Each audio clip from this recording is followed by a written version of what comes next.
Good morning. It is Tuesday, March 18th, 2025, back here for another daily shake up. Today, I want to talk about the octopus, and behind me in the image, that is the eye of the octopus. And recently, I have become fascinated by the octopus. It sort of drifted, pun intended, into my life unconsciously, and now I've brought it into my conscious thinking and seeking to understand more. And the octopus is a fascinating creature. By the way, if you haven't seen the documentary, My Octopus Teacher, it's a must see. Even if you don't like documentaries, it won't feel like a documentary. It's incredible. I'm actually reading a book right now called The Soul of an Octopus. Well, there it is, Soul of an Octopus. And I've been studying what they mean to people in our cultures.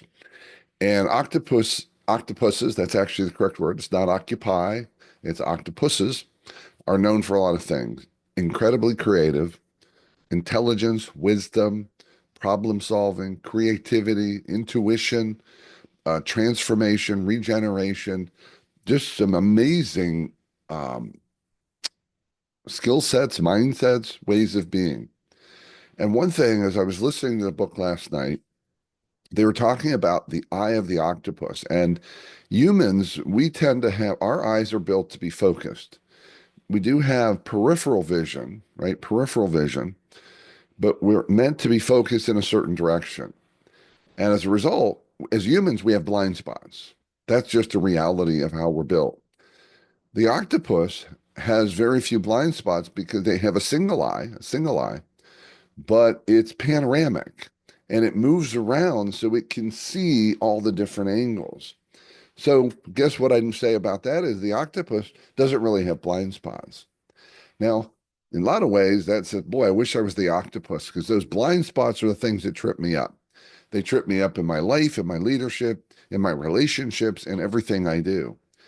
And the thing about blind spots is it's really hard to discover them myself. Now, there is a path on that, and the path is that if I start to notice patterns in my behavior and my outcomes, in other words, I keep experiencing the same kind of things that I don't want, or I'm not experiencing the things that I do want, that creates a pattern. And that suggests to me there's a blind spot, and it's typically unconscious. And the other way, which is the one that we struggle with the most because it's still hard to see my own, is that's getting feedback from others. And are we open to that feedback? Are we getting that feedback? Have we created an environment, especially in our leadership, where people feel safe to give us the feedback that will help us to see the patterns that lead to the blind spots, that lead to us enhancing our vision, and therefore creating greater likelihood that we can achieve our desired outcomes and our desired experiences? So I can't become an octopus, but I think there are ways of being that allow me to be more like an octopus, including when it comes to my vision.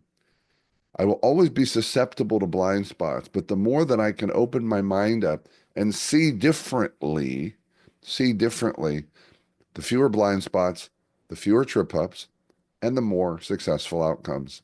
That's it. See you next time.